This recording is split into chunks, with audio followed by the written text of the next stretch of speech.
अस्सलाम वालेकुम। कैसे हैं दोस्तों? उम्मीद है खैरियत से होंगे। आज जो मैं लेक्चर पढ़ाने जा रहा हूँ वो बहुत ही अहम, बहुत से लोगों का ख्वाब। स्टार्ट में ही चाइनीज़ सीखने की कोशिश करते हैं तो वो यही कहते हैं कि हमने करैक्टर सीखनी है, हमने करैक्टर को समझना है। तो आज हम करैक्टर को फाइनली आपको पढ़ाने जा रहे हैं।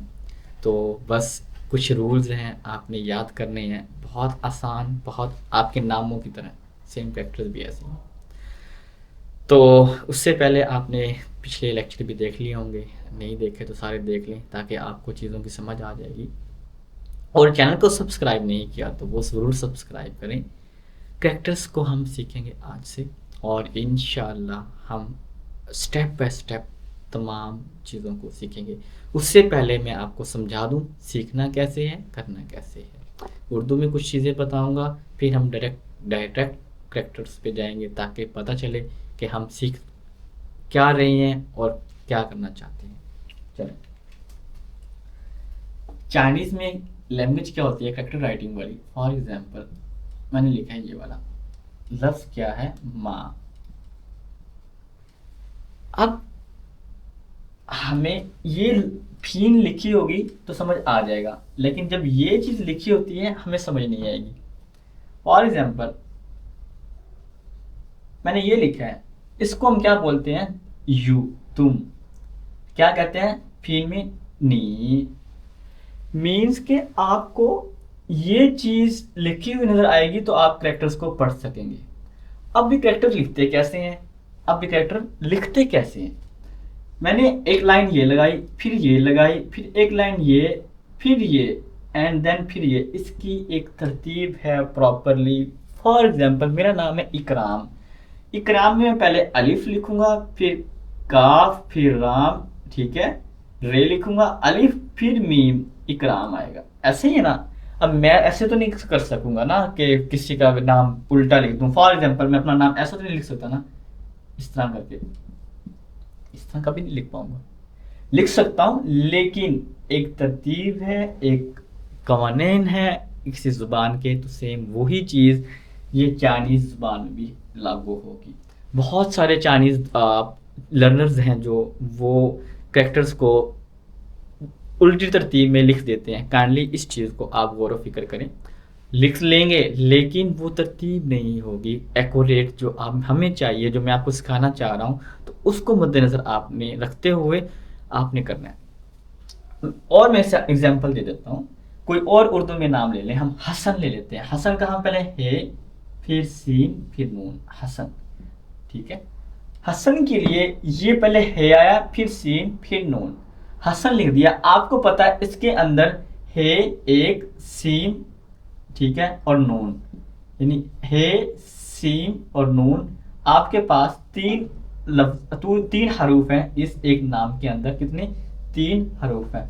इसी तरह चाइनीज ज़बान के अंदर भी इसके अंदर हरूफ हैं। वो हरूफ हमें बताएंगे कि हमने इनको लिखना कैसे है, तरतीब कैसे है। तो ये सब कुछ हमने उसको मद्देनज़र रखते हुए ये कैरेक्टर्स को सीखना है। यहाँ तक आपको समझ आ गई होगी कि बताना मैं क्या चाह रहा हूँ। जिस तरह उर्दू ज़बान में लफ्ज़ों के मजमुए बनते हैं या हरूफ बनते हैं, तो हरूफ से वो बनते हैं, आपके लफ्ज़ बनते हैं। तो उसमें हमें उस नाम का या उस अल्फाज में जितने भी ये हरूफ होते हैं हमें पता होना चाहिए कितने हैं। इसी तरह चाइनीज़ ज़ुबान में पता होना चाहिए कितने इसके अंदर हरूफ हैं, कितने कैरेक्टर्स हैं। उसको हम क्या कहते हैं, स्ट्रोक्स। स्ट्रोक्स का नाम देंगे, कितने स्ट्रोक्स हैं, ठीक है। उसका क्या नाम देंगे, स्ट्रोक्स। तो इतने स्ट्रोक्स हैं, ये सब कुछ अब हम पढ़ेंगे इसमें। ये एक स्ट्रोक का नाम है, ये वाला, ये स्ट्रोक। इसको हम बोलते हैं, इसको ना हल्का सा थोड़ा सा नीचे से ऊपर की तरफ थोड़ा सा हल्का सा तिरछा जाता है, हल्का सा तिरछा जाएगा। लेकिन इतनी प्रैक्टिस नहीं है मेरी भी कैरेक्टर्स की, तो खैर इसी तरह आप लिखेंगे तो कोई इशू नहीं है। इसको हम कहते हैं क्या कहते हैं हम,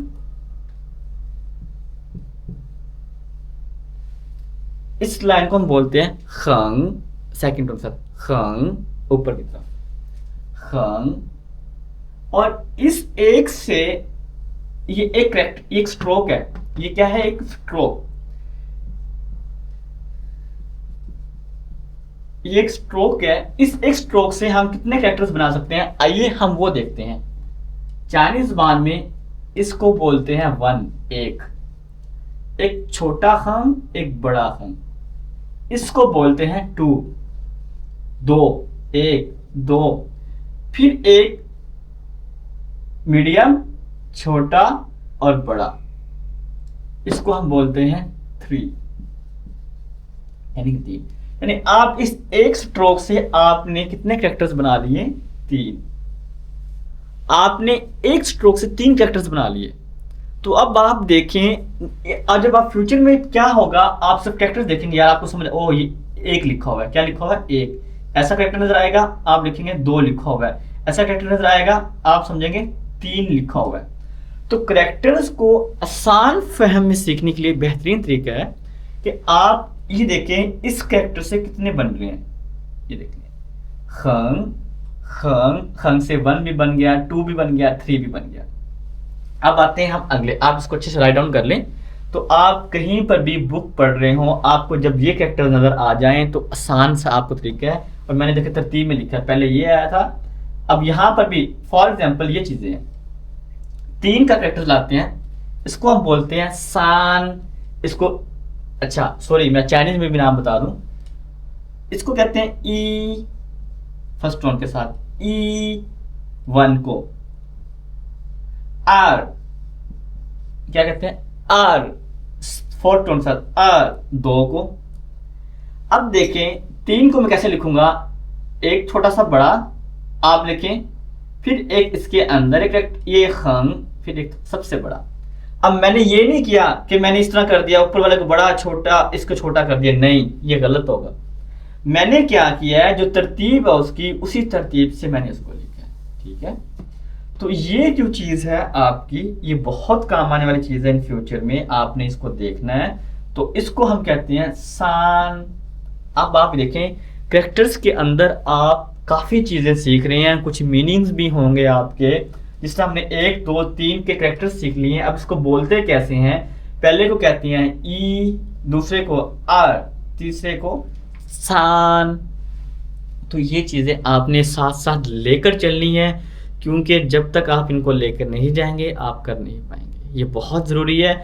और मैं जितना पढ़ाता जाऊंगा आपकी वोकैबुलरी में रोज़ाना के 20 से 25 अल्फाज होंगे, इसलिए मैं एक लेक्चर को कम अज़ कम 2 या 3 दिन बाद अपलोड करूंगा, ताकि आप अच्छे से याद कर सकें और लेक्चर का इंतज़ार करें, या उस दौरान, उस टाइम के दौरान आप मुझसे व्हाट्सएप पे कॉन्टेक्ट करके पढ़ सकते हैं, ठीक है। तो ये जो चीज़ है ई आर सान, ये जो चीज़ है ये देख लें, ये मैंने लिखा है फीन में। ये क्या लिखा है, फीन जो हमने पढ़ी थी, फीन, और ये कैरेक्टर्स के अंदर, ठीक। अब एक ही स्ट्रोक ने आपको तीन याद करवा दिए हैं, तीन कैरेक्टर याद करवा दिए हैं आसान वाले। चलते हैं आगे, नेक्स्ट स्ट्रोक। एक हमने पढ़ लिया ये वाला स्ट्रोक, खंग खंग। अब नेक्स्ट पढ़ेंगे स्ट्रोक शू, नीचे की तरफ वर्टिकल, शू शू लाइन, शू कैरेक्टर क्या पढ़ेंगे, शू। ये आपकी थी हॉरिजॉन्टल लाइन थी, खंग हॉरिजॉन्टल, खंग शू, ये आपकी वर्टिकल लाइन आ गई। शू के लिए अब हम पढ़ेंगे आगे कौन कौन से बना सकते हैं। अच्छा सिंपल सा, हमने क्या पढ़ा था, एक खंग, अगर हम इसको ये बीच में लगा दें, एक शू लगा दें, तो ये डिस्क्राइब करेगा 10 को, क्या करेगा 10 को। और इसको फीन में कैसे लिखेंगे, श, हमने ये पढ़ा था श श, तो ये हमारा हो गया 10, यानी कि एक और कैरेक्टर्स का इजाफा हो। जहां कहीं पे आप ये वर्ड देखेंगे, या आप स्लेब का टाइप कर लें, स्लेब का निशान टाइप कर लें, आप होता नहीं है लेकिन इसको इस तरह का कह लें, जहां कहीं भी नजर आ जाए इसका मतलब है 10, श 10। एक, अब देखिए मैंने, अब तरतीब बताता हूं, मैंने पहले इस शू को नहीं लगाया, मैंने अभी देखिए खंग को बाद में नहीं लगाया, मैंने जो तरतीब है वो हमने इसको देखते हुए, यानी कि पहले खंग शू, खंग खंग शू, तो ये 10 बना दिया इसने, खंग शू। ठीक है, तो ये आप देखें, हम कैरेक्टर्स को जिस तरह हम सीखेंगे उसी तरह ही आपने लिखना है। जैसे मैंने तरतीब बताई है, ऐसा बिल्कुल भी नहीं लिखना। आपने पहले खंग शू ऐसे लिखना आपने। ठीक है, बस इस चीज को लाजिम मद्देनजर रखना आपने। अच्छा, उसके साथ हम एक और बना सकते हैं। कैरेक्टर्स बहुत बन सकते हैं, लेकिन जो और होंगे वो भी साथ साथ सीखेंगे हम, जो जो हम सीखते जाएंगे। अब खंग खंग, ठीक है, सॉरी मैंने,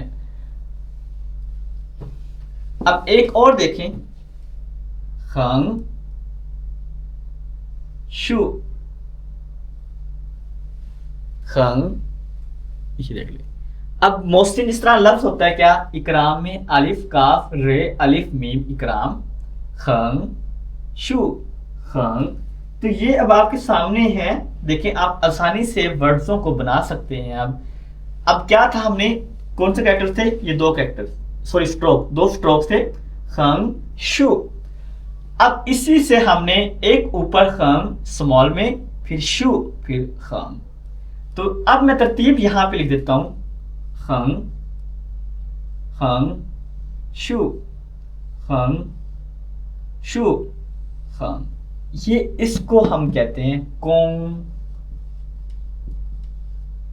कोंगजो, कोंग कोंग कहते हैं वर्क करने को। क्या किसको कहते हैं, वर्क करने को, काम करने को, काम करना, काम करना। कोंग कोंग वर्क करना, कोंगजो। कितना इजी है आपके सामने है, हम इसको देख रहे हैं। कोंग, और तरीका मैंने बता दिया है, ये 3 स्ट्रोक्स हैं, इसके अंदर ये तरतीब है लिखने की, पहले ऐसे फिर ऐसे फिर ऐसे। HSK 1 में ये सब लिखा हुआ है बुक में, आपने वहां से भी देख सकते हैं।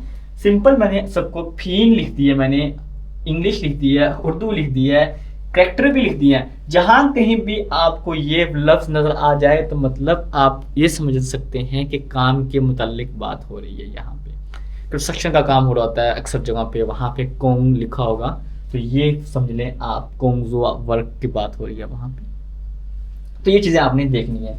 अब चलते हम एक और, ठीक है, फिए ऊपर से नीचे की तरफ, फिए फिए, फिए कहते हैं लेफ्ट की तरफ फॉल करना, खंग शू, फिए फिए। और यहां से हम एक वर्ड्स खींचते हैं तो इसका मतलब बनेगा रन।